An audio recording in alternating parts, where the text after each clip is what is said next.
台中发生非洲地震疫情本的客栈无开设，搁发生动保处的人员家己走去市场场来做消毒等等的问题。早起有环保团体搁去台中市政府抗议，要求市长甲相关的主管搁爱落台负责。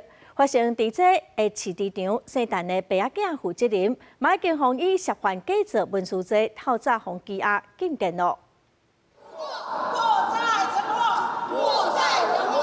几内民间团体手提票务来台中市政府抗议，批评市政府伫即摆拄这疫情，毒品处理失当，市长甲相关首长拢爱下台。其实从前端到后端，他们都严重的失职。我们今天来到这边，就是要他们立刻道歉下台。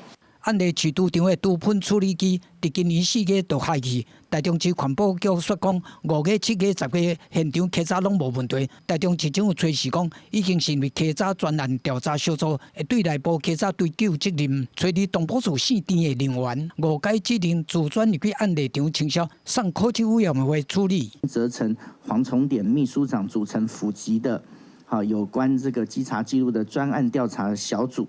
如果有涉及稽查不实，绝对不会包庇，绝对会进行惩处。台中地检署找3起案例市场场含徛假搜查，甲姓陈的杜龙白仔囝甲台中市市都协会姓陈姓所的司机带回审问了，认定杜龙白仔囝偷改化罪3连单，涉犯刑法伪造文书罪，随时透早向台中地院申请羁押禁见核准。认定被告陈姓父子共同涉犯行使业务登载不实文书等罪之犯罪嫌疑重大。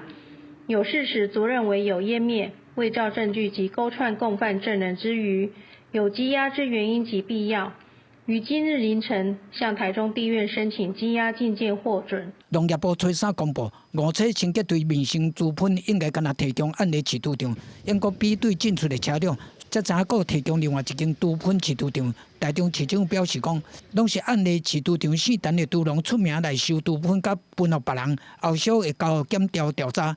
另外，案例市场场有假吹误要进场采检。记者综合报道。